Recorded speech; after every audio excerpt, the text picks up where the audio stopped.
that it also is a full-fledged trucking company too.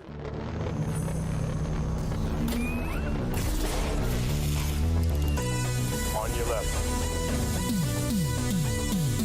The liberation of mutant kind has begun.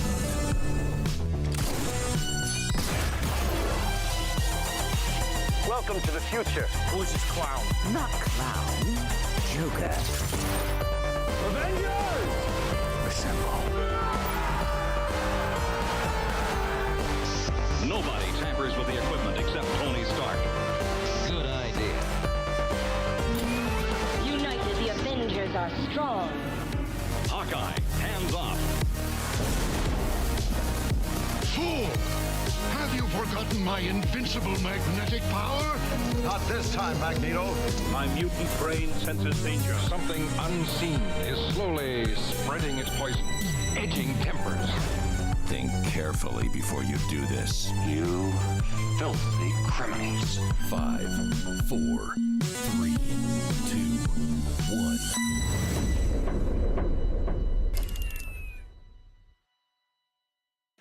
Whew.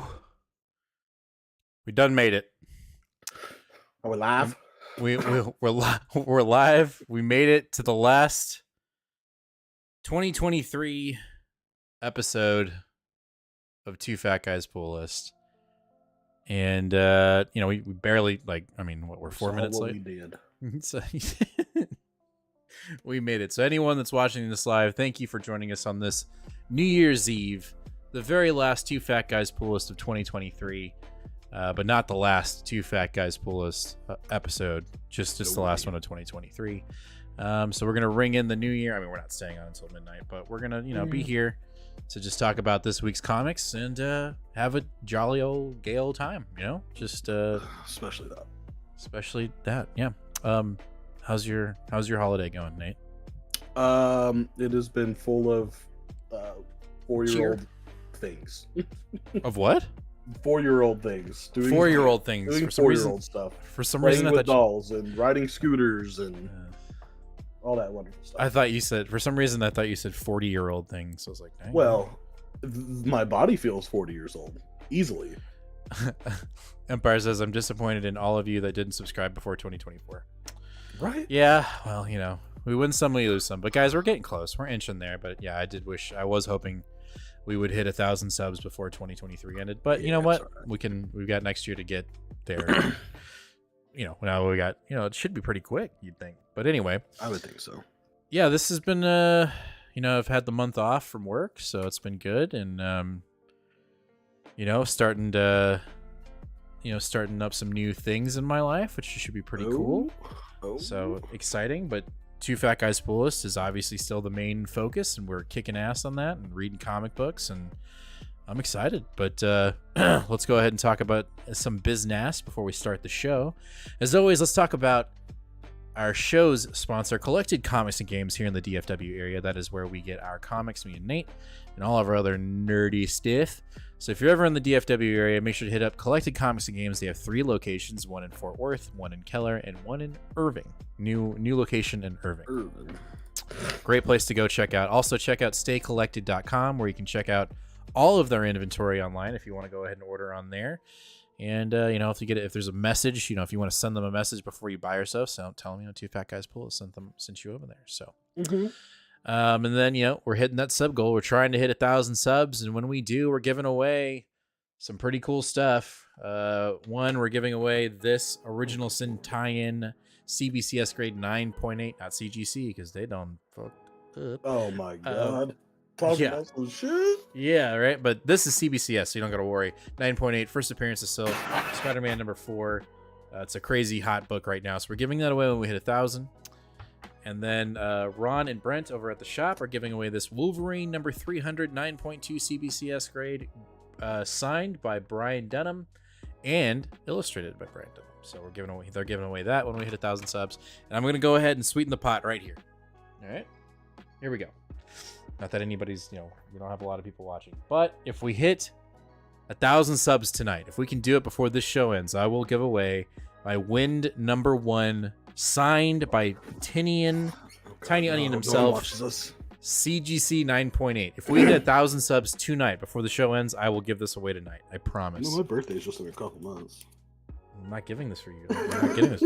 It's mine. But I'll give it away if we hit 1,000 subs tonight.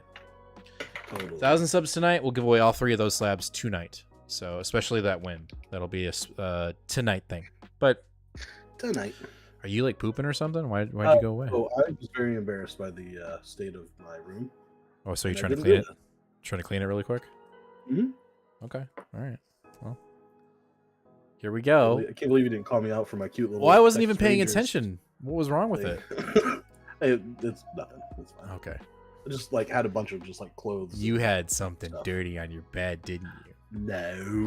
No, that I would have left. That I would have left as like a little Easter egg for somebody. Easter egg. Empire says, but happy New Year's, ringing the New Year with torchies. Hell yeah. I didn't think you guys were filming tonight. We are. Surprise. Rick, happy New Year, guys. Or hey, happy gang. Thanks for all the content. Jim and Nate. No, for sure. Thank you for being here. And Peter, happy New Year's. Happy New Year's to you. All right, let's go ahead and just kick it. Kick it! First up, we have this cover? Yes, I did. I had both covers in my aside, and then I told Sarah, I was like, put that other one away. I just want this one. Just that one's looking. All right, well, let's talk about Captain Marvel number 3. Right, Pleasantly surprised. I actually liked it. Like, not that I haven't, the first 2 issues have been okay, but this was the first issue that felt kind of, what's the word I'm looking for? It just felt good. It read really well, and it felt like it didn't feel rushed. I feel like the first 2 issues have felt rushed and like, hey, we got this new character. Hey, the Negabands. Hey, Captain Marvel. Hey, what's the name of the other guy? Vel, the guy that got his Jonas Vel. Got his, like all this stuff happened in the first 2 issues, and it just felt like we were flying like 60 miles an hour in 4 seconds. Like it just was, we were taking off. And issue 3 kind of felt, even though there was a lot of movement and a lot of things going on in it, it felt like we kind of slowed down a little bit in a good way, where our new villain felt like they had a presence, like they actually had some weight in what was, the transfer between the Negabands and our 2 characters felt a little bit more meaningful for some reason. I couldn't tell you why. And in this issue, it really doesn't make sense what I'm saying, because we introduce Doctor Strange and his wife, which you would think would be just kind of like a, I wouldn't say band-aid, but just like another like tool that you maybe not an unnecessary plot point or plot tool. And it felt good to me. It felt more cohesive. It felt like when the book ended, I was like, I kind of can't wait to read issue number 4. Like, that's kind of cool. Like, when our main bad guy shows up, our new bad guy shows up, and she's just kind of got this like presence of like, oh wait, she actually is kind of badass. Whereas in the first 2 issues, like, yeah, she's badass, but it's happening so quick, I don't even really quite understand the weight of her, like what her real presence means to the book. And in this book, it felt like she kind of felt authoritative in her role as the villain. That's the takeaway I got. And then I really, really enjoyed, we kind of got Captain Marvel's, we got Carol Danvers, her personality a little bit more in this book, specifically when they're fighting the demon that's coming out of the book, and like Strange is like, no, Carol, we're not gonna destroy the book. And she's like, I wasn't gonna say it, but, and then like it happens, he's like, fine, fucking destroy it. And then his sarcasm, like, that was a priceless artifact. And then his wife's kind of like, then why did you just have it on the fucking bookshelf? Like, what are you doing? It just felt, I felt like Alyssa Wong's voice was much more present in this issue than the first 2. I feel like the first 2 issues felt more of Marvel editorial and Disney going, we've got a Captain Marvel movie coming out, it has to really kind of resemble what's going on there, so please make that happen. And in here, it felt more like of an original story. That's the takeaway I got from issue 3. I can agree with that for sure. This was the first book I read, so it's like already like a little bit fuzzy, but I I have been doing my reviews and ratings the second I get done with the book, so it's fresh on my mind. And my biggest gripe with this was, and I don't know if it's because I'm becoming impatient because I'm not interested in what we're doing yet, but like I felt like this issue was like really slow, which is strange compared to going really fast in the first two issues. But I think I attribute that to a personal thing, to me just being like, I don't know why, but like when Doctor Strange is on the page, I'm like, I'm not interested. And when Clea's on the page too, I'm like, boy, I'm not interested. Like, I don't know why. So I am much more intrigued about our next issue when we get Blastar and then eventually Genesis involved. Let's do the cosmic space stuff. Let's not do this magic stuff. I won't do that. Yeah, it's all over the place right now, but I just felt like this issue as a whole felt more cohesive than the previous two, even though the previous two we were setting up, we were setting up our problem, we were setting up our villain, we were setting up the tension, but here it just felt like it all kind of came together a little bit better than it had in the previous issues. So I'm not saying it's my pick of the week, but I enjoy. This is my favorite issue so far in the first three. If I had to pick one, that's what it is. I can get down with that. Patty, Happy New Year! I might have to catch the show later, but have a great night, everyone. Worries. Right on, awesome year of shows. Thanks, guys. No problem. See you in the new year. Thanks. All right, next up we have Immortal X-Men issue number 18. I have not. I'll just say it now. I have not watched. Comic Book Herald's. I don't know if he has one yet. He may not because it's the holidays. But I am looking forward to his synopsis once he does. If he does review this, I'm waiting for it. Ended on a cliffhanger, because it's pushing us towards Fall and Rise of X, which is fine. I am not at all disappointed in the lack of a conclusion, because it's just a hook to get you into Rise and Fall. I think that's great. Yeah. I think everybody within the community that's reading this book right now, it was safe to assume that Mother Righteous was going to be the one that ascended to the domain, whatever it's called, that the sinister that rises beyond the physical plane of the universe, like is just beyond everything. Right. And for all intents and purposes, she does. She uses Jean as a sacrifice to get into the center of the White Hot Room and right. Telling me Jean just died again. Well, she's dead, but she explains it. Like Mother Righteous basically explains Jean's connection to the White Hot Room, which is she's constantly in a never-ending loop of death and rebirth within the White Hot Room. So she doesn't die, but she kills her, even though she's gonna come right back to life. So what she does is she uses Jean as the key to ascend. She's using Jean, she's using the White Hot Room, she's using the Phoenix to ascend beyond existence, beyond everything, to become the domain. I don't know if it's the domain or if it's something else. And she succeeds. She ends up writing her story of ascension in blood on the White Hot Room floor, and she ascends. And as she's ascending,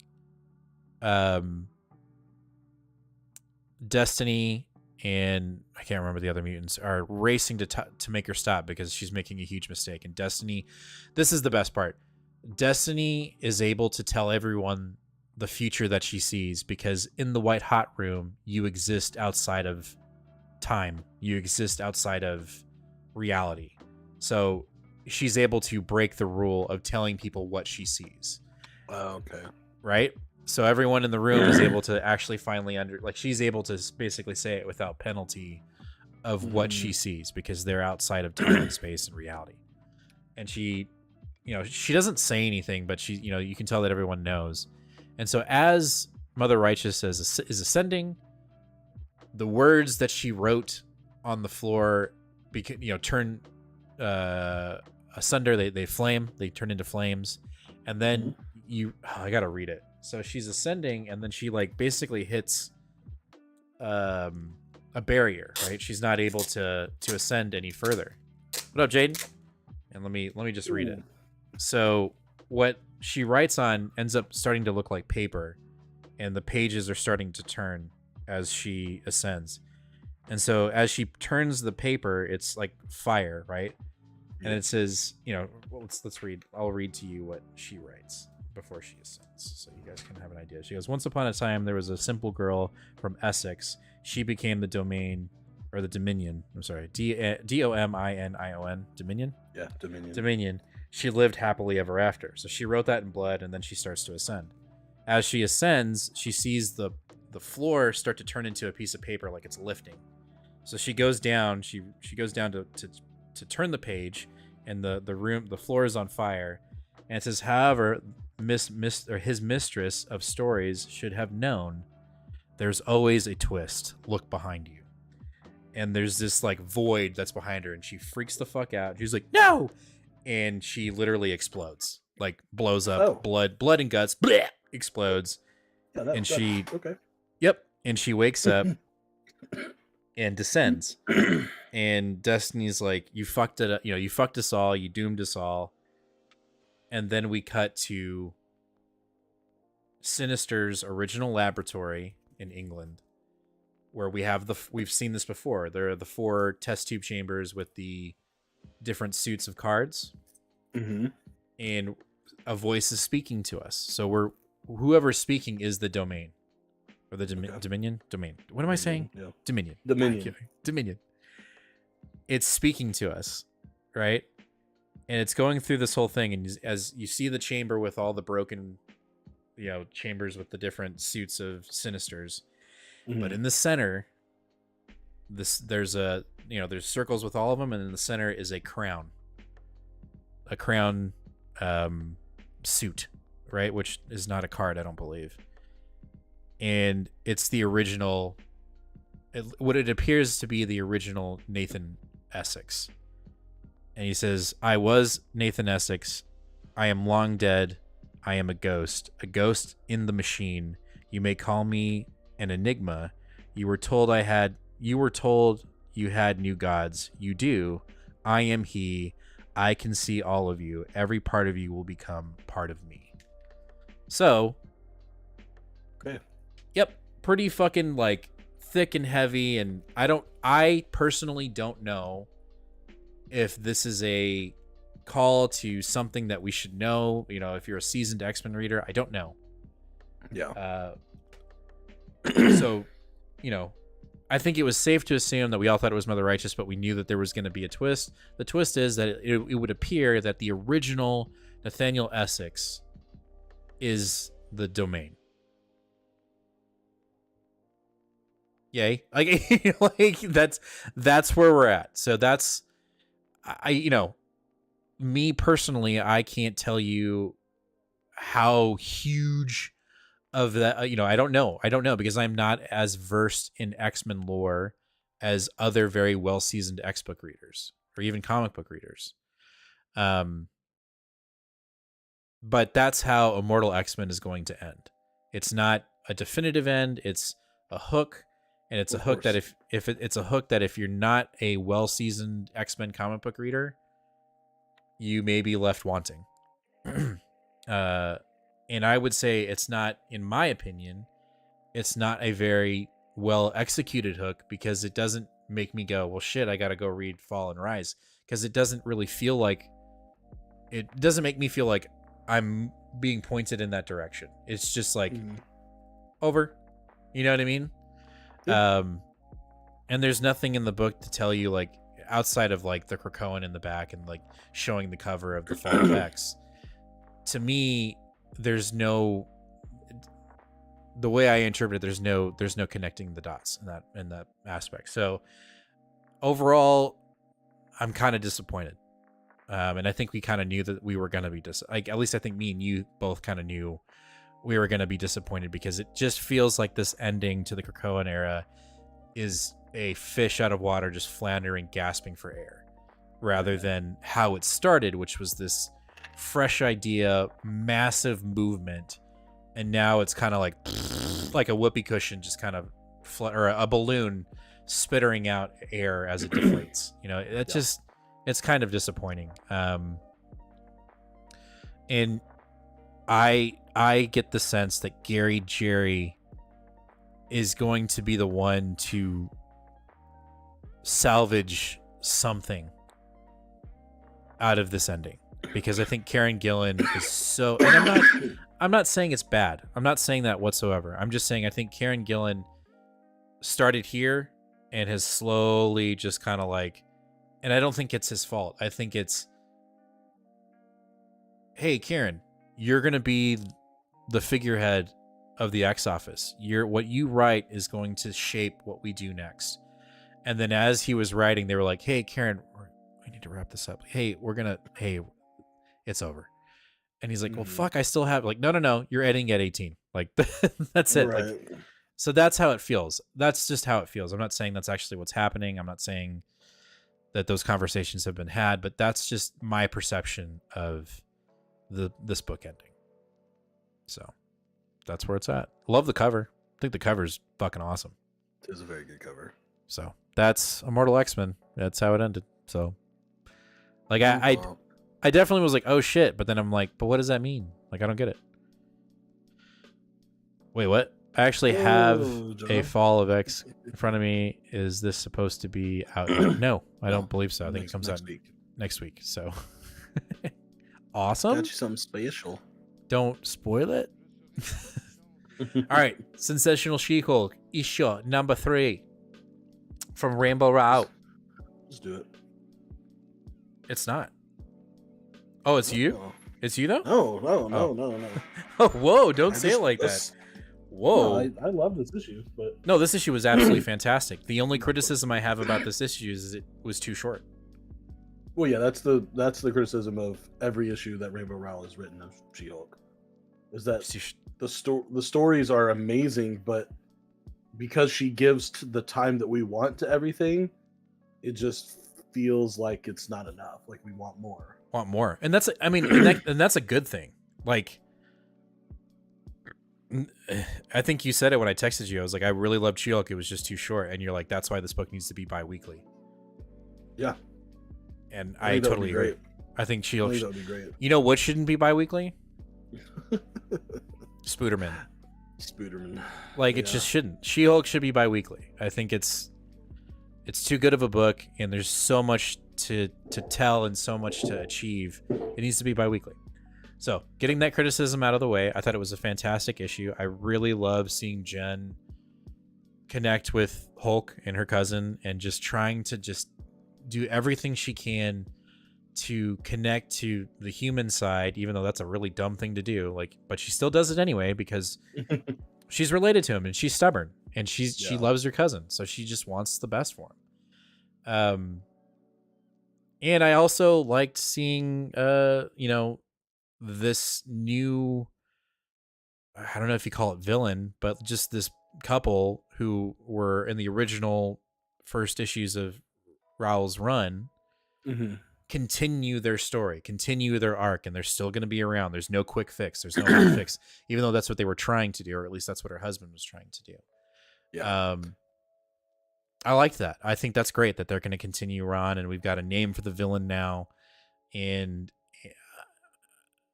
I don't know. This book is just, I look forward to it every time. This was actually the first book I read. I just do it. And anytime She-Hulk is in, I'm reading it first. I don't care. Yeah. It was fantastic. It was just too short. I thought the artwork was great. I love the segue into what we're going to do next, which is we're going to space, and Carol's coming in, and Hellcat's coming in. So like all our favorite players are coming in to play. And I love that. I think we say it every time, but if you're not reading Sensational, you're missing out big time, massively. It's just, it's just good. There's not a lot of superhero Marvel DC books doing what this book does, and it's doing it really well. So, and if you have any interest in Jen as a character, that doesn't matter, because I actually didn't have any interest in Jen as a character until I started reading this. And until I was like, read it. I was probably wrong, and so, but her supporting cast is also really good. So we get a little bit of a glimpse in that with her talking with Hulk, and then in the end with Carol Tony, but I don't know. And also Rainbow Rowell posted a couple of really interesting things on Twitter this week. But one of them is that she was saying is that throughout Jen's history as a character on Marvel is she always pops up into other people's stories and helps them out. She's always the person that comes to help. And is always that like that constant friend, but like no one's ever doing that for her. And Rainbow Rowell said that's something she's actively trying to like implement is having characters, you know, trying to redeem that quality of her life where there are actually friends that will be there for her. Right. And you're starting to see that on the page here. Forgot the other thing I was going to say. So. No, you're good. I think I would just shadow exactly what you said. Like it was good, and the supporting cast. You got to give credit to Rao. Like she has a plethora of supporting characters, and I just think she nails the voice of every single one of those characters every time they show up on the page.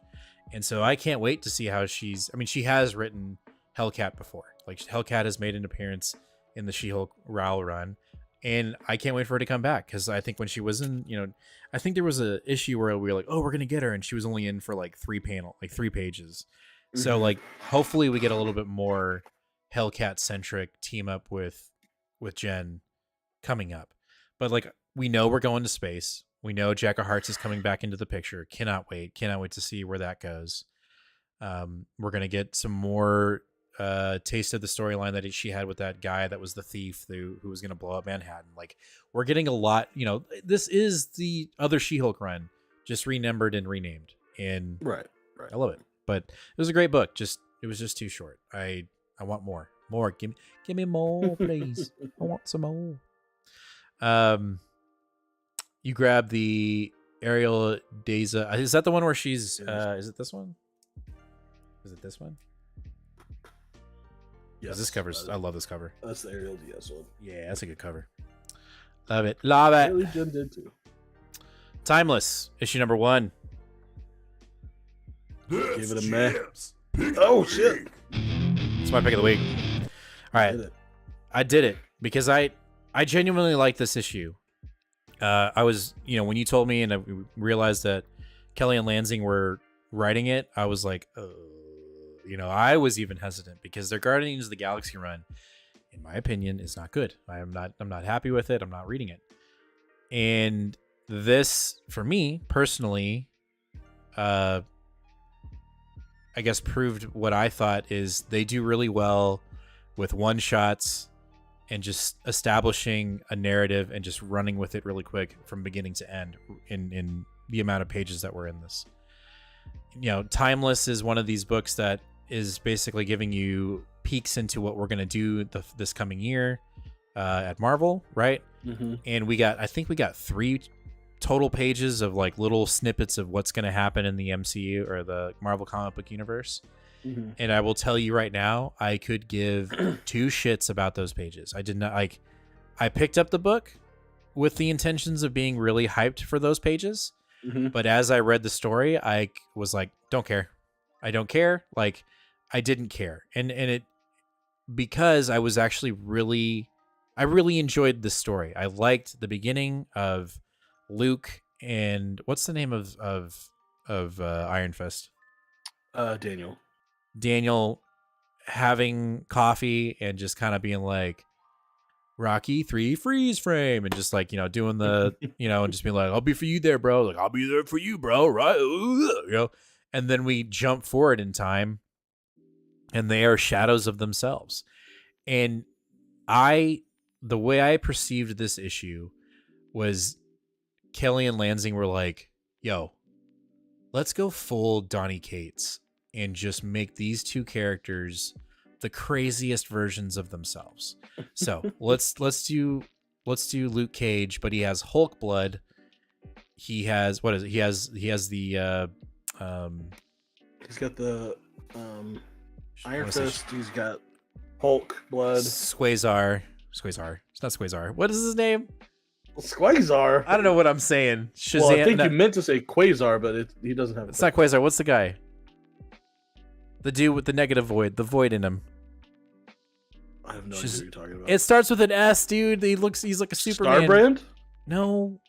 What's his name? He's the car. Okay. Sentry. Sentry. Quasar. Yeah, Sentry. And he has something else. What is there something else? It's Hulk, Sentry, and Iron Fist. Those are the only 3. I feel like he had something else. Anyway, okay. And then you have Moon Knight, who was Iron Fist, but he's Moon Knight, Iron Man, and Doctor Strange. He has the eye of Megamoto or whatever in his chest. Meganegmom or something. I don't know.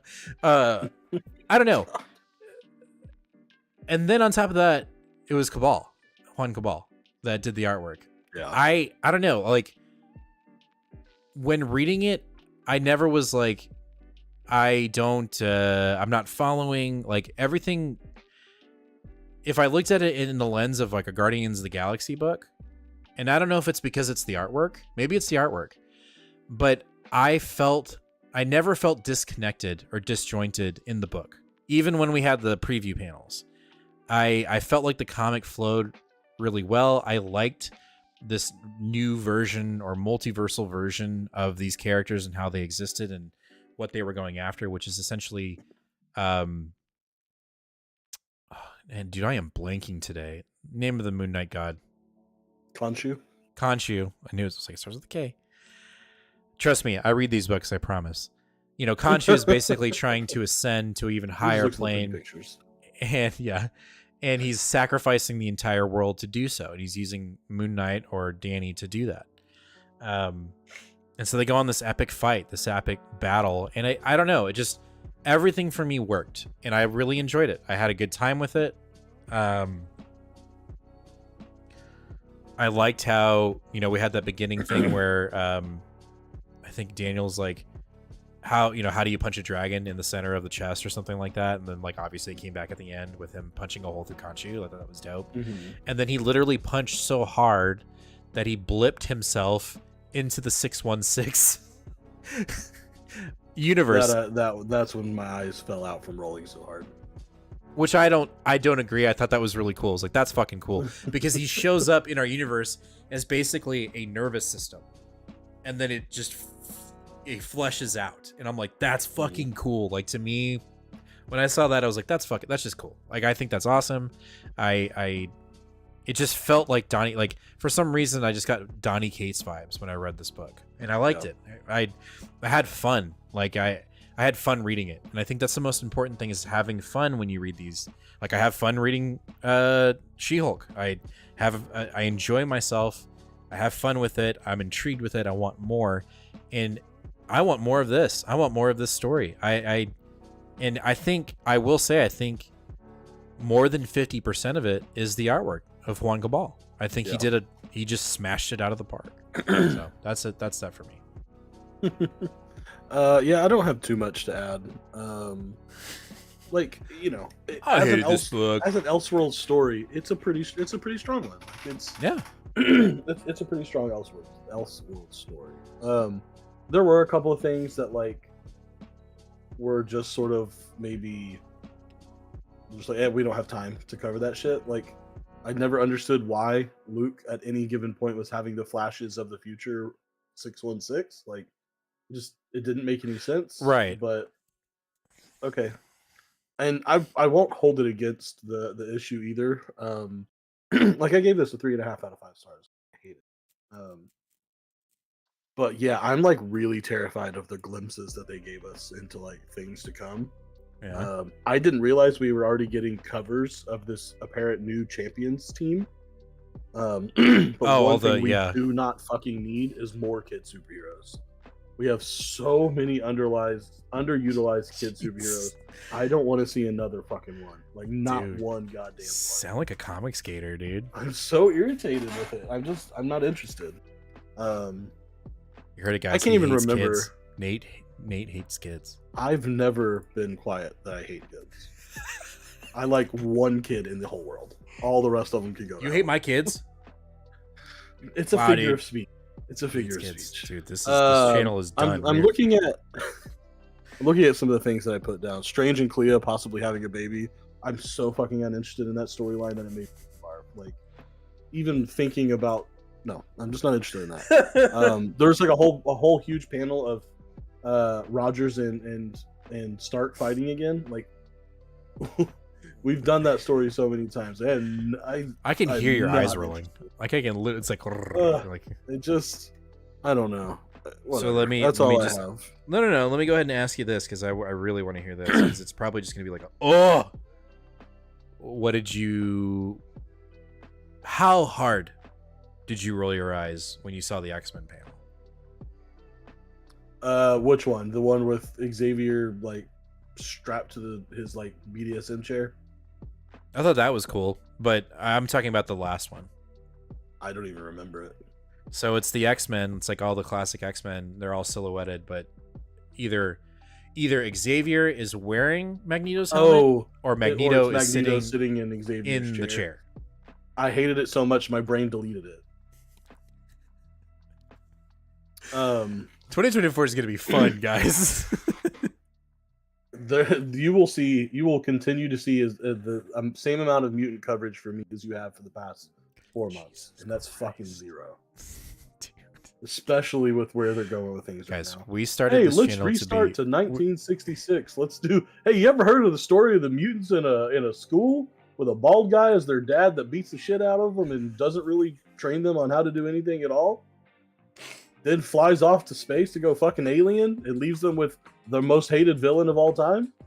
Oh wait, we've heard that story before. Don't need to do it again.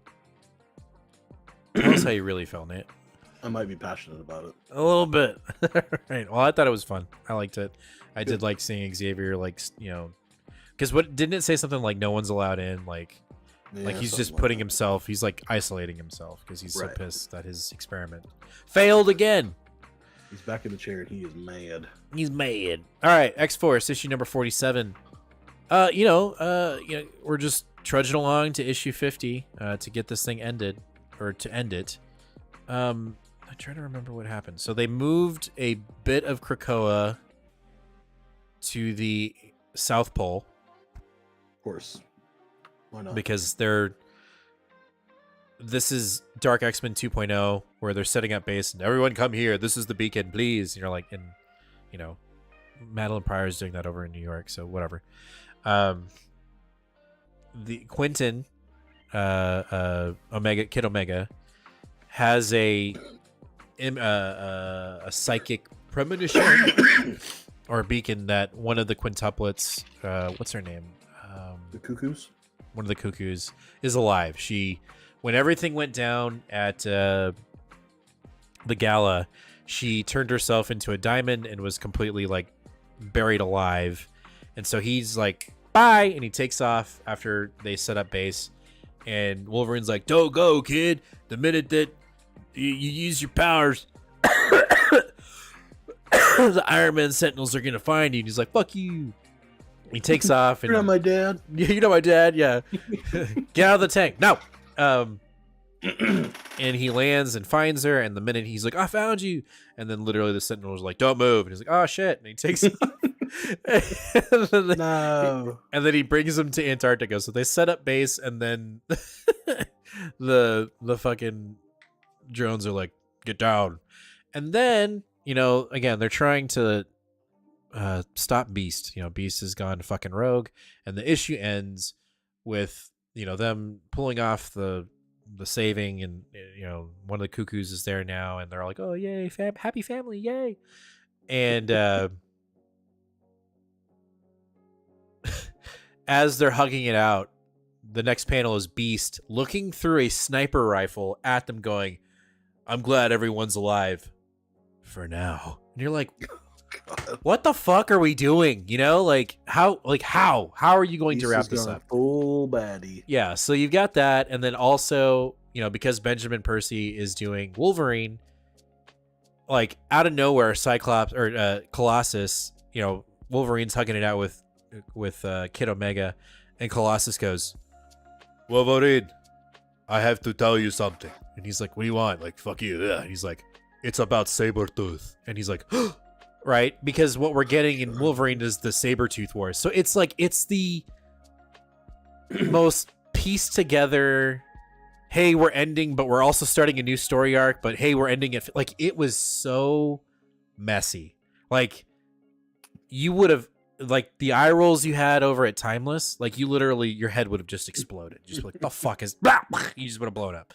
Yeah, I'm literally here just to get to 50. That's all it is. So next time this issue comes up, I'm going to be like, it was okay. Next, like, that's all I'm going to do. Like, X-Force just feels like a waste of time.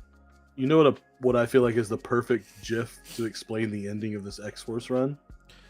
The dog sitting in the kitchen while everything's on fire and he's going, I'm fine. Everything's okay. Yes, but the one I was thinking of, the guy walking out of the trailer with a fucking, like, falls down the stairs. I think it's also the little girl who is smiling in front of the house that's on fire. Like, it's just, I think that's the whole X office at the moment, and it's just scary. That's not this book. That's Benjamin Percy. Yeah, okay, I agree. He's got the X-Force burning behind him, and he's just smiling at you like, "Fuck, you gonna do about it?" You're just gonna buy it, right? Because you're gonna buy it. I'm like, well, thankfully, I'm not buying Wolverine. All right, let's jump over to DC. Wait, I'm not ready yet. Can we talk about Gang War? No, we got to do it. I thought we were going to talk about Gang War. Okay, go. I just didn't make the slide. I didn't have time. I was racing home. Fine. From my parents' We'll house. save it for next week when we got more. No. Go ahead. No, we'll save it for next week. Why? Because I said so. Okay, then get your tears out. We got to get other. We're missing some stalwarts that will. There's no reason for this book to be ending. Okay, so I went a little overboard when I read this issue because I got pretty upset that it's over. Yeah. And I had to like delete what I had written in my review because one, like, that's, it was my venting session and I didn't need to make that public. But, right. Like I really started going down a conspiracy. I was like, really? Like, Johnson must have, like, I don't know, called the editor's wife fat on accident or something, or like stepped on her toes, or like yeah. His kid beat up their kid or something. Like I can't fathom. Or they're mad that he's writing Hulk. Huh? Or they're mad that he's writing Hulk. Maybe he signed an exclusive we don't know about yet. Like, there's something. I'll never be convinced that DC didn't have enough evidence this book was succeeding and that he was the reason why. Right. Especially in these past few months since the World Saga trade, the big $50 trade came out. That was one of the best-selling trades of the year, and it came out in like the end of November. Yeah. They completely ran out of their print run, and they doubled their print run before it went to previews. I just think it's one of the most successful trade paperbacks of the year. No, I think there's something to what you're about to say in this conspiracy theory, and I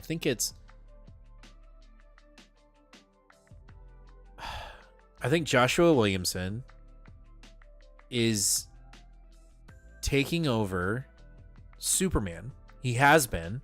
Mm-hmm. And what's going on in this book, even though it could, is not fitting the narrative of what he's doing in Superman. Right? Which doesn't make any sense, because Action Comics and the other Superman book have never really done this. They've always been doing their own thing and doing their own stories, right? Yeah. Same thing with Batman and Detective Comics. Like, a little bit. Sometimes, but like Batman, he's off going cuckoo crazy, right? Mm-hmm. Or not even that. When we were reading Tinian, he was just doing something completely different. And when we were reading it, when it was Tamaki, he was doing slice of life, living in a neighborhood, getting to know his neighbors, and then there was a murder, and then there was a murder mystery, and then it just ended. And then we were doing the Arkham Asylum Tower of Death, and like we're like, whoa, like they've never jived. And suddenly, like, for some reason, DC's like, you know what? They don't. Let's get them either do your own thing over here, and Williamson, you're in charge of Superman now. And it's like, but yeah, Daniel Warren Johnson literally has pushed the family narrative the entire time he's been writing. And Williamson's like, hey, that's cool. I'm gonna put this over here and put it in my book. But then I don't want you to do it anymore. I don't. Sorry, go. I don't know. I don't know that. I mean, maybe for sure, maybe. I just don't. Feels. I don't know that I can blame Williamson. I'm not saying it's his fault, but I think DC is saying, you know what? We really like what you're doing over here, and it already says Superman on it. And for some reason, Superman Action Comics just feels like a tier below. For whatever reason, which doesn't make sense because of what you just said, which is it's outsold its prints. It's incredibly popular. I just think what Johnson did with Superman was too, and I'm not saying this is bad. I'm just saying I think they perceive it as it's not Superman enough. It felt too. I know. I don't. No. You're right. Like, no, but that can't be true. Like I can't even. But it is okay. Even, look, listen. It's not true. There's no way that's true. War World. Like let's talk about War World. Mm-hmm. Okay, when you read it, right, and you read it, and you look at the artwork, and you look what he set up. I'm not saying it wasn't cool. I'm saying it was fucking awesome. It was metal as shit, right? But then you got Williamson going over here on the other side, going like, gotta go get the newspaper written, right? But and I was just feel completely like wrapped before Williamson even started writing. I understand that. I completely understand that. But what I'm saying is, tonally, if you look, I'm not trying to argue that it's bad. I'm not trying to argue that it wasn't a good story. I think it was a phenomenal story, and I want it to continue. But if you look at Action Comics, art-wise, storytelling-wise, mythos-wise, right? Johnson was building an epic, right? We had the family, we had the war world, we had the different alien races, we had gladiator battles, we had metal shit, we had magic, we had everything. And then you got Williamson, Smallville, Lex Luthor,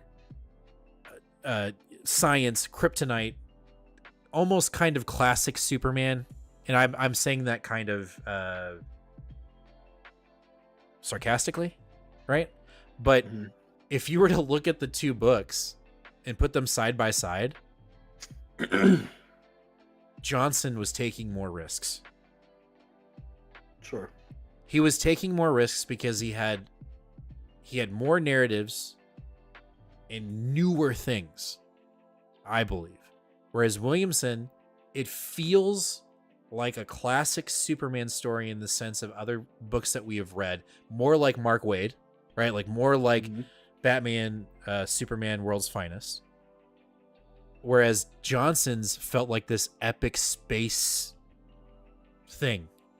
Right. But I think you're proving my point is that you're saying that what you're saying is that because this took more risks and it wasn't just the easy classic cookie cutter, they decided to tell Williamson, you go ahead with the classic, and we're going to cut the risk one. But that's 100.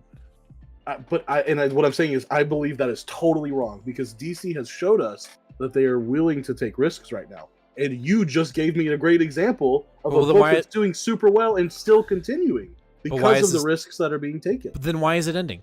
That's why I started off by saying I genuinely think this was a personal thing. I don't think this was we don't believe in your run or we don't like this. It's too expensive. I genuinely think there was like a personnel issue for some reason, or Johnson has signed like a Marvel exclusive that we don't know. That being said, I don't think that's true either because he's on the Lantern book. Right. And that's why I think it's an easier narrative. Which is a book that's taking a lot of risks right now. A lot of big risks. Yeah. Sure. But it's not Superman. Want risks. They wouldn't have canceled Action Comics because of the risks. But not in Superman. Yes, in Superman. I'm telling you no. They did it for 2 years. I'm telling you should be angry. For 2 years. And suddenly they got Williamson over there going like, hey, blue, yellow, green, orange kryptonite and a guy in chains. Oh, that sounds better. And I'm going over here like, no, I want everyone that's on this cover. That's what I want. Let's talk about this issue, this particular one. Okay, I'm sorry. I took over your shit. I'm sorry. I apologize. I'm just heated because I'm upset too that it's missing. That's going away. This was almost my pick of the week, and not because I'm dude bro for Philip K. Johnson. Dude bro. Or this run. I feel like this issue should be shown, taught in comic school whatever, for how to stick the landing. I want to go to comic school. Right. But I feel like this notched all the things that we wanted. Any sort of little loose plot lines I felt like were wrapped up with a neat little bow. We still got an individual story within here that was really fun and unique and interesting. We still had fights and action sequences that were great. And then we got literally Johnson putting it straight on the page. Hey, in case you dum-dums still weren't clear enough about what I was trying to tell you in this book, he ends the book with with pulling back our construction worker that Superman first talked to in 1050. So however many issues ago, 30 issues ago or 20 issues ago, however long it was. The kid, his son asks him like straight up, like, do you ever miss your old life, like his criminal life? Because he had and he had the things and he was happy, or his kid perceived him as happy and all these things. And seeing the way that Superman's kindness and attentiveness rehabilitated this guy kind of just shows you that like Superman's always going to be involved in these big giant things, but what makes Superman so great is that he continues to focus on the everyman. Like he's supposed to be the guy that Joe Blue Collar can count on in some capacity, and it's all it's all about family. It's all about sticking together. I feel like this whole issue just like was a perfect ending to a run that was absolutely cut too short. A perfect ending to something that shouldn't have. It just shouldn't have ended. Like when it ended, I was even like, this is dumb. Like this is so stupid, because like we know what's coming, right? And Jason Aaron's gonna do what he's gonna do, and I'm sure it's gonna be great. But like, there's just so much story left, more story to tell. And Empire, I don't think Williamson is just a douche. I don't think he's a douche. I think I do believe Williamson is doing something really well with Superman, because he's doing it with Green Arrow.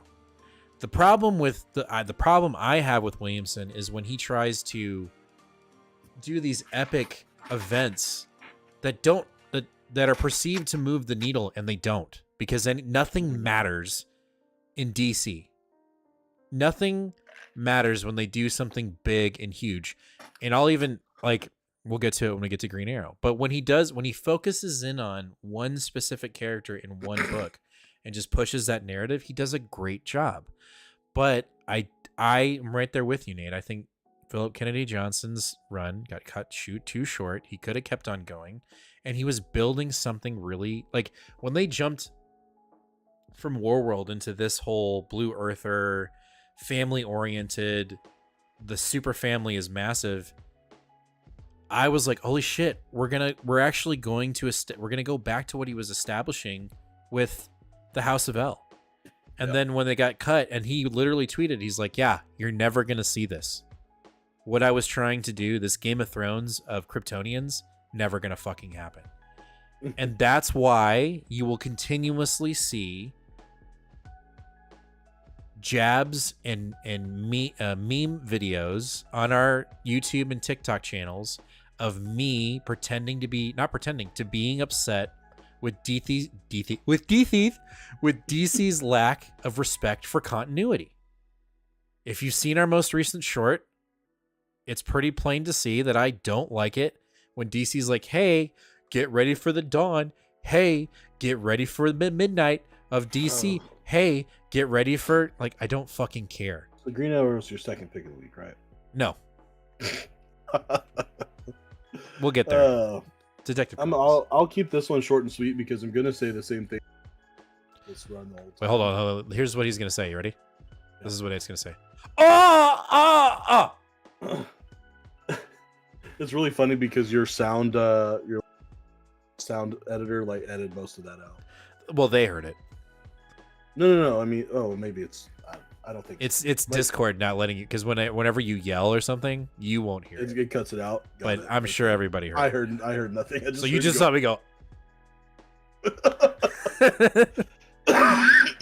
go ahead. This issue was really good. It was a really fun ending to this part. Where Batman is supposed to get hanged. He does get hanged, but he's not really hanged. We've got the, undercover way of figuring things out, and it's all great and it's all beautiful. The art's wonderful. Right.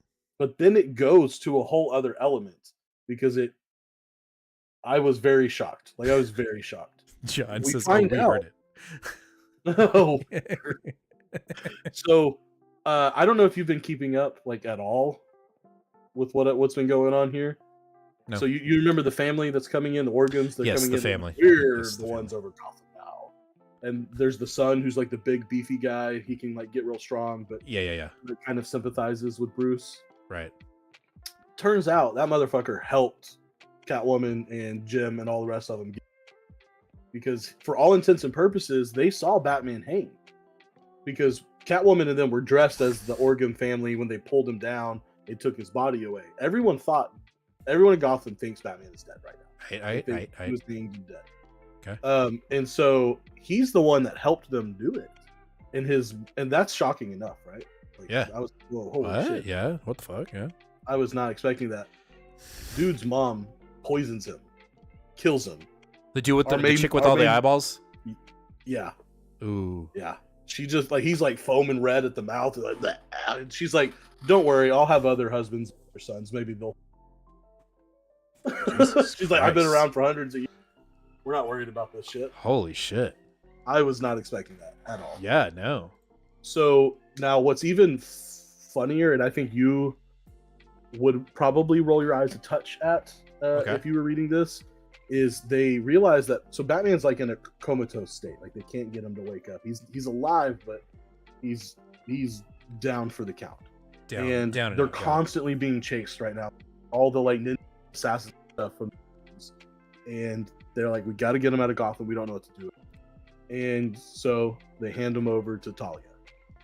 And so now Talia al Ghul is running from all these people. She's on a big yacht. They're all shooting them off and trying to hide and run until the ship gets sunk. And she gets on a canoe with Batman. And they have to go into the secret area and get him back to health. Right. So there's like this next arc is going to be this like journey of refinding himself, of Batman refinding himself. And that was I've been trying to put a little quote for each issue, like that's a defining characteristic of that issue. Right. And so when Talia and Catwoman are speaking, Catwoman's like, yeah, we got to build him up. We got to get him back together again. We got to get Batman back to being Batman. And Talia says, absolutely not. We must let him put himself back together because we're always the ones doing it. And so it's like, oh, well, now Batman's going to be like this reformed, new, and amazing version of himself when he comes back. Or at least that's what it seems like they're saying.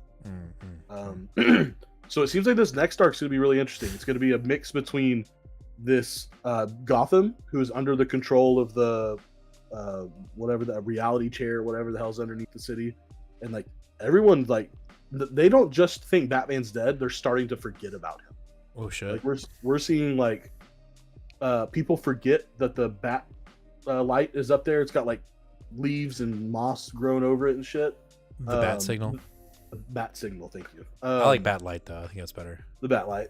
But of course, the only person that's still remembering keeping on the good fight is the Question, or Renee Montoya, the commissioner. So okay. There was a lot of shit in this issue. It was very good. Very close to being my pick of the week. As a matter of fact, we didn't talk about it before, but like this week for me is like a A-. I would agree, even though I've shat on both of my Xbox. I kind of would agree with that assessment. We're starting slow for me. After we get rid of this last book, it's going to be uphill for the rest of the uphill. And after we get rid of this last book, so next up we've got Green Arrow. This book. Oh wow, I didn't mind it.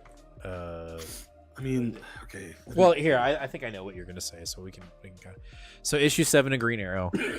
It's starting a new arc, but it's kind of like Green Arrow finding out that the Justice League doesn't exist anymore, and he's kind of like, why? And I think as readers we're kind of like, yeah, why? And I don't even remember what the hook was. What's the hook? Oh, someone's watching him. Someone's Yeah, someone that I don't know. Some random dude. Here's my. I liked it in the sense that it read well. It didn't read clunky. The flow was fine. But I love, we kind of complained about it. Like, why doesn't anyone really put Waller in her place, right? Because she's a bad dude. She's just not good. And it seems like Arrow is kind of hinting at the obvious, is that she's done something to the Justice League. Great. I don't care. I think with this whole thing, because we know what's going to happen, right? Like, in the summer or in the fall of next year, Justice League is coming back, right? That's going to be, it's coming, right? And the cream. To be fair, I thought it was going to be back in like November this year. So right. So I guess they've waited a little while, which is, I guess, yay, applaud to you. But here's the cherry on top: the Justice League is coming back, and we're resetting the DC continuity with GW6. Like, it's gonna happen, okay? And it's gonna happen, Nate. I'm making up shit. It's gonna be the G6 death metal Beast War Terrorverse. Like, it's gonna be stupid, okay? That was a pretty good amalgamation.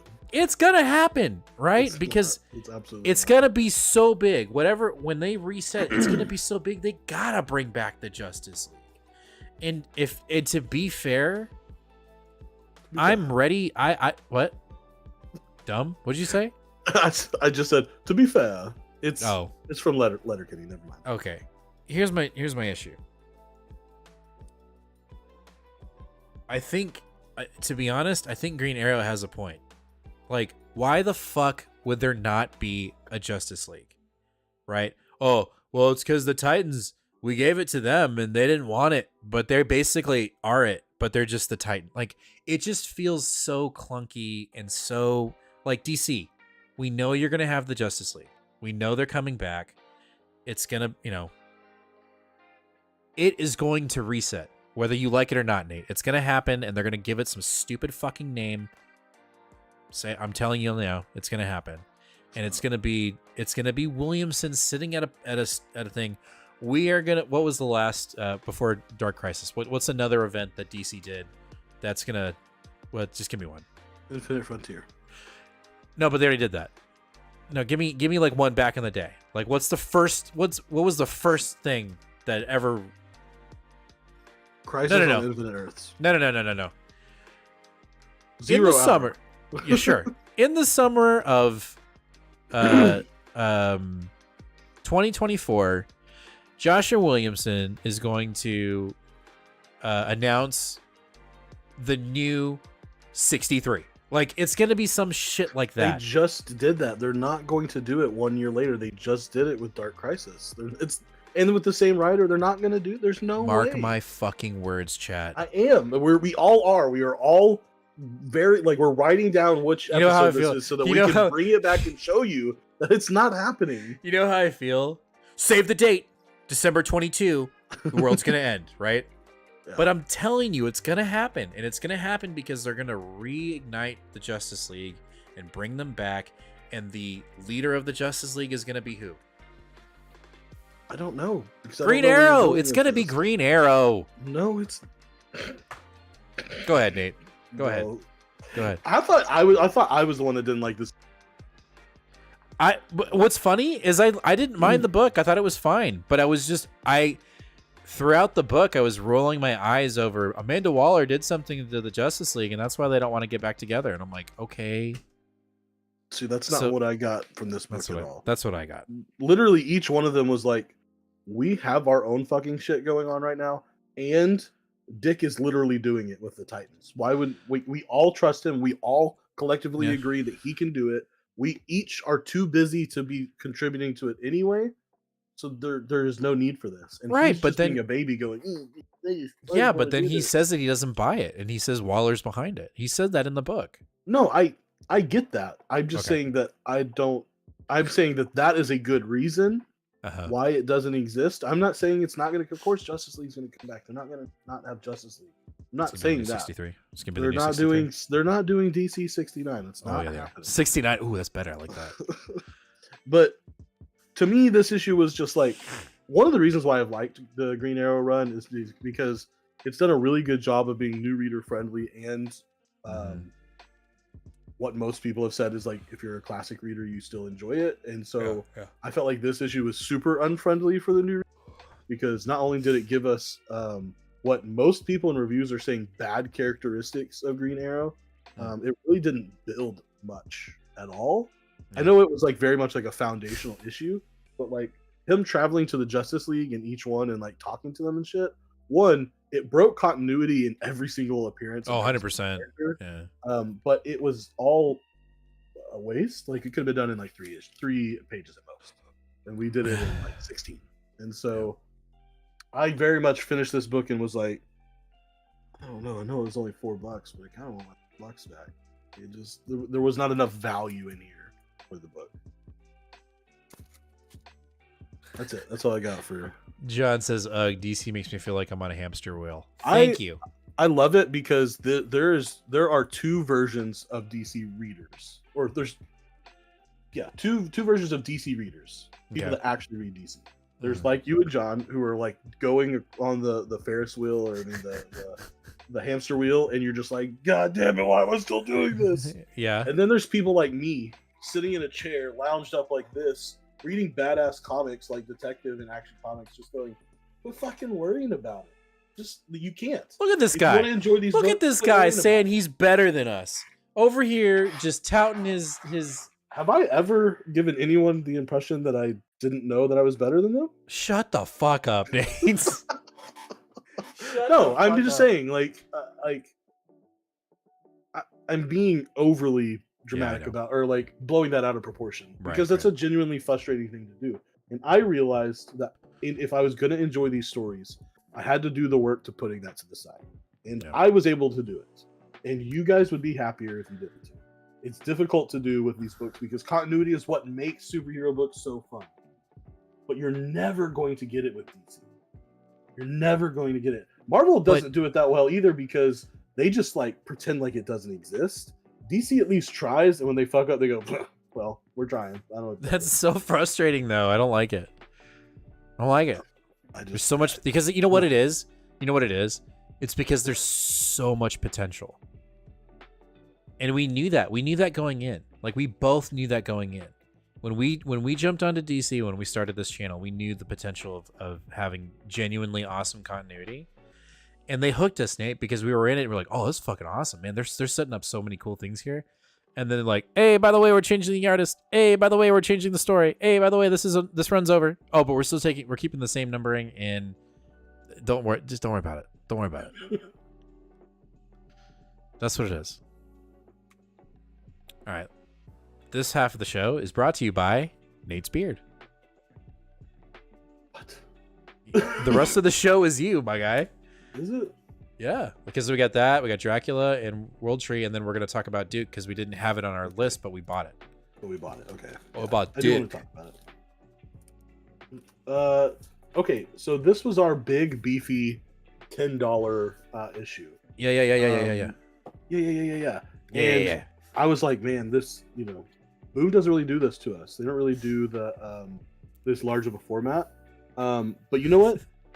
As we would expect from our friends at Boom Studios, they did it well. We got our thicker than usual cover to help support. We've got the actual trade similar binding. I like it. It's not like 2 stapled together. It's not like 64 stapled pages like Marvel does. You know what I mean? It still charges the same price. Yeah. And also, Tinian went ahead and said, "Hey, you're spending $10 on this book. You're gonna read, all right, man. You're gonna read. 2/3 of this book is prose. This is not quite a comic book. It's only a little bit of. It's totally a comic book, but it's a lot of prose. It took me like 40 minutes to read this book, and I'm not mad about it at all. I'm not upset about it in at least a little bit because what this is a supplemental book. If you're like me and you just totally love the Something Is Killing the Children universe and you want those like super finite detail extras. That's what this is. So we get a story basically of the main character here on the front, whose name I think is only mentioned once. I cannot remember it. But, Wait, time out. she is yes. Super finite detailed extras should be either a lyric in a Coheed song or a band name. Go ahead. Or sorry. what? Or a band, just a band Or a name. band name. Super Maxine. finite detailed I extras. wanted to remember her name. Maxine. Okay. Sorry. Go ahead. I apologize. Oh, we picked up all 3 of the Nate books. Nice. Actually, I was gonna make you guess which was my favorite Tinian, but it's alright. We won't go there. Distracting. Okay. It's so easy. But so Maxine is sent from House Slaughter to this like rogue, like castaway guy from the House Butcher, which it keeps confusing me because it says Butcher, but like the house is known, and the way it writes its own name is Boucher, with CHER without the T. Boucher. Okay. Which is the French styling of it. Anyway, turns out this dude's like total prick. He doesn't train her at all, won't teach her. It's just like, figure it out. And there's fucking books in here if you want to read them. Like, if you want to get smart, read the books. And every day she goes out and is hunting this monster. She's getting her ass kicked and can't do it. And she's like going through the list of the different types of monsters. And so like we get them in here. We learn which each monster is in the world that Tinian has created here. You know, you get Obscuras, which are the like just the generalized ones. You get a Duplicit type, which is the one that we saw. It's the one that can mimic a human. So we saw that one with the monster that mimicked Erica. There's the Phantasma type, which is a ghost. There's the Chimera type, which is Chimera. There's the Nosferatu type, which is literally like a Nosferatu, so like a vampire or a succubus. Okay. There's the Necro type, which is zombies, dead. There's the Mytho type, so like Mothman or Wendigos or something. And then there's the Draco type, which are dragons. And I thought you would enjoy this tidbit. There's 3 levels to the dragons. The first level, the weakest one, is just the modern dragon, just everyday. The second one is the medieval dragon. Looks like, like which one you would imagine Arthur fighting or something. Right. But the third one, the highest level one, the one that you gotta freak out, the world might be ending if you see it, is the Eastern like Chinese serpentine dragon. That's the one that's like the mega beast. Diet. And so as she's learning these different things about monsters, she's like, all right, what's going on with this one? And he's finally just like, what are you fucking missing? He's like, you did all these things. And she's like, yeah, they're not trying to kill this, they're not trying to kill that, it's not moving this. He's like, what are you missing? She's like, it's not trying to kill anything. And he's like, yeah, no shit. It's not doing anything to anybody. It's just existing. It's a monster that's not trying to hunt or kill or do anything. And she's like, well, what the fuck do I do with that? That's not in the book. He's like, now you're learning something. Like now you're actually learning. Right. This order ain't gonna teach you shit. You got to figure it out for your own. You got to make your own decision. And so we see this like, he's like the weird dude out in the swamp that's like sowing the seeds of insurrection within the Order of St. George. Oh shit! And I don't know. It was really cool. It was really interesting. I loved the detail, backstory. I thought we were going to get a little bit more glimpse into where we were going with our, unless Maxine's going to be a focal character, which I don't believe that's the case. We're not really going to get that, but or we didn't get that, glimpse. But okay, it was still a very solid issue. I'm very glad that I picked it. Nice, even for $10. How many covers did it have? Oh, I have no idea. Looks like 3, 6, 8, 9. Jesus. 9 total covers. Damn, that's a lot of money. 90, All right, next up we have Dracula, issue number 3 from Tinian. That's Nate's pick of the week. I mean, we're not surprised about this, right? No, not at all. I mean, I called it before it even came out. Yeah. So issue 1 was like a 6 out of 5, and issue 2 was like a 5 out of 5. This is like a 6 out of 5. This is back to like Even though the last one wasn't down, it, like I wanted like 20 pieces of fantastic prose, and I got 19. So this one, now we're back to having just like every word. It just feels so careful in this book. Like it feels like Tinian's like, should I use and there, or should I use thus, or should I like, like he's just like literally not. He's thinking about every little letter he puts down. Yeah, and it sounds so great. In this issue we get the doctor's daughter. We saw the girl get killed in the last issue, torn to shreds. They tried to do the blood transfusion on her. It didn't work at all. Her dad is the people are starting to lose faith in her dad. And so she's just like, fuck it, I want to see what's going on. And so she steals his key, goes in to see Renfield, and Renfield is like, he's the one that the doctor's still doing the transfusions on, and still, he keeps talking about how he's slowly losing his power and his touch with Dracula, even though he doesn't name him. She like goes in there with him, and he's like, no, you don't want to see me. I can scare you. There's like really creepy moments again of his like washed out, nasty Johnny Depp face, and washed out Johnny Depp face. I love it. I mean, no, I agree. No. Tell me you don't see Johnny Depp right there. Yeah, I don't want to see that. Like, I don't want to see That's straight up Edward Scissorhands right there. God, I'm so glad I'm not reading this book. Do you want to see him vomit flies out of his mouth? I don't. That was pretty cool. But yeah, basically we see that Dracula is his next prey, and so some shit gonna go down.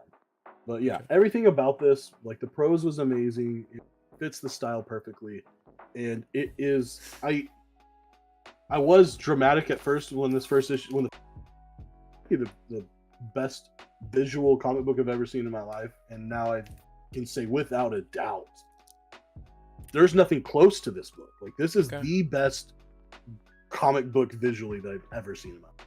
It is wild. Wow. It is wild how good this is. And what's even funnier is that 3 of the 4 issues are going to come out in 2023, and I never thought once to put it on top lists, which was dumb, because it's clearly the best book of the year. Nice. Well, there you go. There's Nate's pick of the week. Nice. Mm-hmm.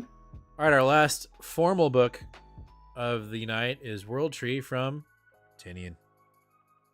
I don't have a lot to say about this issue. Okay. Because I don't know that I can give you a fair review.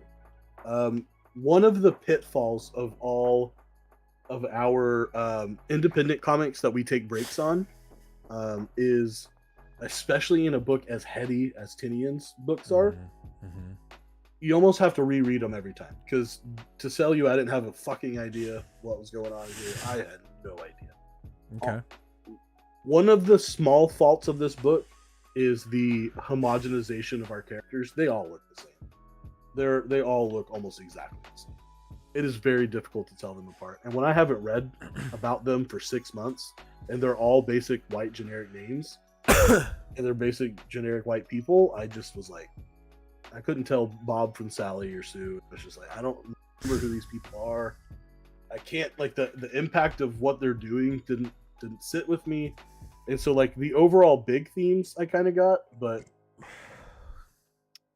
I don't know. So before the next issue comes out, because I'm totally committed to the book because it's a Tinian book, but the not giving me like a recap or just like a quick, like when a character appears for the first time, maybe his name and like who he was or like how he was involved, because there was already enough characters. Like there was already like 15 characters I needed.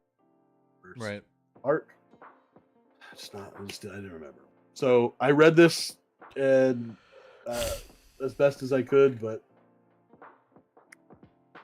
I don't know. I don't really know what was happening. We see them like it's a couple weeks after everyone loses internet, going back on the original broadcasting or however it worked, and hospitals are able to like start operating again, but there's still like no service, and they're trying to figure that out. But the implications didn't feel that big. I figured like the world would be falling apart, but we weren't shown that. So yeah, I'm gonna have to reread this before I review any more of it. All right. Well, cool. I mean, not cool, but whatever. All right, let's talk about a book that was, initially not on our list, but I think we both, even though we didn't talk to each other about it, picked it up. We both picked it up. Yeah. We both picked it up, and that's Duke, issue number 1 Dookie. from Joshua Williamson. Let me know. I'm actually very interested to hear what you thought about the book, because you're not a big GI Joe guy. Like you're not even on the spectrum of GI Joe. No, GI Joe is not only is it like something I don't have experience with, but it's something I'm naturally inclined to go away from. I don't really enjoy stories about like the industrial war complex and soldiers and stuff. Yeah. But this is a testament to how much fun I'm having. Transformers. Huh? Wait, what? And Void Rivals. This Energon universe is cool. It's really cool. Yeah. And I was like, you know what? It's just one issue. Like, I don't know. I was thinking about my collection. I was like, I'm gonna have an Energon universe collection. I mean, missing fucking Duke. Like, I don't know that I'm gonna keep reading it, but I always gotta have Duke 1 in it, right? Yeah. So I picked it up, and I'm really irritated because it was good, and I'm probably gonna have to keep reading it. I was not expecting this book to tie in the way it did. It literally was like right off the rip. If you read Transformers 3, you know exactly how it happened. He was in one of the jets that was attacked by Starscream. That thing. One of the bad robots. Starscream. Learn the name, yeah. Starscream. What are the bad robots called? Say it. Say Starscream. Screamstar. Shut the fuck up, Decepticons. Just say Starscream. Well, but what I was trying to say was Decepticons. Not Decepticons. I was trying to say what they are. Anyway, he was in the ship in the jet that was attacked by a Decepticon. He got away, but his buddy was killed, and so now he's out for fucking vengeance. He wasn't just killed, dude. He was splatted. He was splatted between. Smushed. You're right. But I wasn't expected to be that direct at all. I'm really give kudos for them just throwing him in like that. And this book was like violent and bloody as hell, and like I was not expecting we get a brand new character to me, or introduction to this doctor character. I was like, oh yeah, she's probably gonna be a stalwart member of this comic book run. No, her whole family's splattered and dead and guts, and all her co-workers. And he's got a gun. Yeah.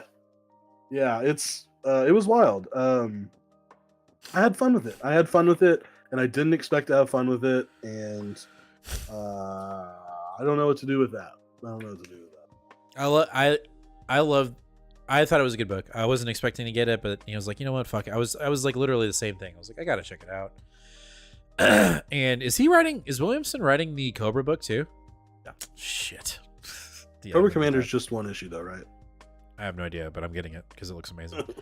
But I'm right there with you, and I think I love this book even more because of the internal conflict you're having. Like, I just fucking love it because it's like you're experiencing my childhood while you're reading comics. Because like what I love about this and Transformers and Void Rivals to an extent is that each author is like, they finish the book and they write their letter to the reader, and it's like, when I was a kid, Transformers was the tits. And then Williamson is like, when I was a kid, G.I. Joe's was the fucking bee's knees. Like, and they're right. Like, I can't tell you how many times when I was a kid, I'll share a we're gonna pick that up, by the way, John. A little insight to my childhood and Christmas. My grandmother on my dad's side, she was a huge gift giver. Like, she just loved to give gifts to all of her grandchildren, which were 3. And I remember one year, like, we would go to her house on Christmas Eve, and there would be boxes and boxes of presents and toys, and she took the time to find out what each child liked. And I can tell you right now, I always had Transformers and G.I. Joes, but I remember there was one year where she didn't do that. We went to the house and there was nothing. There was nothing for us. We were like, the fuck, Grandma? Like, what's up, man? Like, where to Bang Bang? And she's like, get your coats on. And her and my grandfather drove all 3 of us to Toys R Us. And if you don't know what Toys R Us is, I'm sorry. because Toys R Us was the most magical place in the fucking world outside of its rip-off KB Toys. And she took us to Toys R Us and she said, now at the time, this was a lot of money, but she said, everyone, you get $150 each, go. And she let us, I mean, it is, but I mean, you look at action figures now, like standard Marvel figures are like $22, $23. Like, yeah. And you know, with $150 back in the late 90s, I mean, that's mid to late 90s. That's a lot of money. And you could buy like a fuck ton of G.I. Joes. And I remember buying a fuck ton of, what's up, Amy? I remember buying a fuck ton of G.I. Joes and a fuck ton of Transformers and Star Wars action figures. And so like reading these books just makes me want to go buy the original, you know, G.I. Joes with the, you know, the metal joints and, you know, the accessories. And though I will say when the book ended and they're like, we got to go capture Duke. Right. And they were like, in order to catch an American hero, we got to American hero.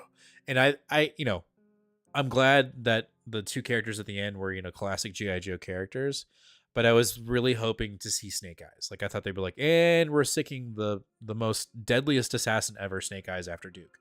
I'm sure he'll show up and he'll end up being like saving Duke when these two come after him. But I don't know. I think Williamson, Daniel Warren Johnson, and Robert Kirkman are doing something incredibly special with this Energon universe. And it's pretty evident because if you've seen the most recent Transformers movie, with the Beast Wars, the Maximals in it, you know, the end credits, spoilers, if you haven't seen it yet, it's been a while, so I'm assuming everyone's seen it. You know, they are teasing a G.I. Joe Transformers crossover movie. Because, you know, like the main character in the end of the movie ends up getting recruited by G.I. Joe. So, interesting. You know, I think Hasbro is in the ear of all of Kirkman and these other writers, and they're like, yo, this is what we're doing. Can you start building this in the comics? But not like Marvel, where we're reading Captain Marvel and it just feels so blatantly obvious that they're trying to like, hey, this is happening in the movies too. Mm-hmm. Over here, it's kind of like, hey, this is what we're doing. Go cook. And they're doing it really well. Yeah. So, yeah, Duke was a surprise for me. And yes, Joe, Snake Eyes needs an origin book before he jobs to do. I 100% agree. I think the fact that Snake Eyes hasn't gotten a book yet, Snake Eyes is a fucking cool character, dude. Like him and his brother, he's a good guy. So this is what's crazy is when you look at the toys, you would assume Snake Eyes is bad because he's all black. He wears all black. Like he looks like a bad guy. Like he's got all the cool weapons, and usually the guys that are in all black and all the cool, like the Decepticons.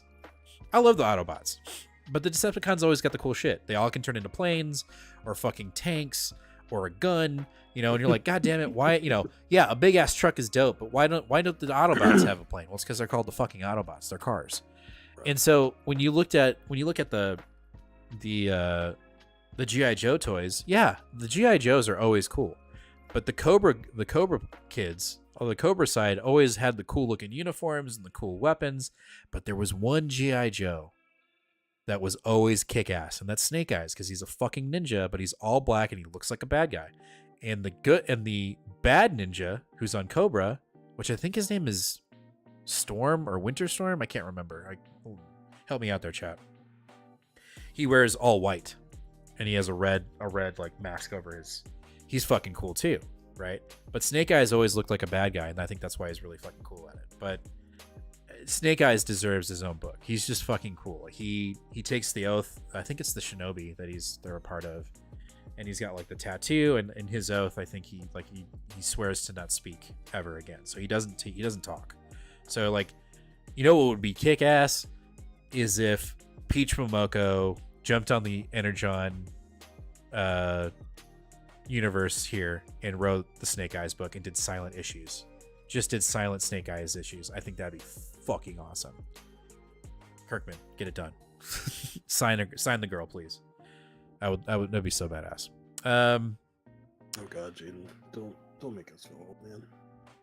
Hold on here. So let's just get into chat here. John, I grabbed the PulseCon exclusive. How do you say that? Sefnator? Serpentor? I'm stupid. Oh, okay, I know what you're talking about. It's gorgeous. I can't wait to see what the character in the books.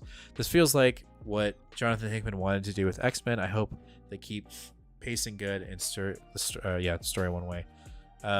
Storm Shadow, that's right. I would not know, Jim. I'm only 24. Jaden, you're this close to being taken off as one of our just saying. I'm kidding. You must be this old to be a mod. Anyway, yeah, Duke was really good. I was very surprised with it, and I'm probably going to pick up issue 2. All right. That's going to do it for this New Year's Eve edition of Two Fat Guys Pull List, issue 158, or episode 158. Thank you, everyone that watched this live, and to everyone that is watching this as a past episode. We cannot wait to see you in the new year. 2024, I think, is going to be a great and crazy year. I think a lot of changes are coming, not necessarily to this channel, but I think to everybody in life. I know for me, it's definitely coming, and I can't wait to see what happens. I'm super excited. I'll give you more news on that when things unfold, but it's going to be great. 2024 is going to be awesome, and I can't wait to have you all join in the fun and join us in the party and helping us get to 1,000 subs. Let's go ahead and check that count. I do want to make sure that, 972.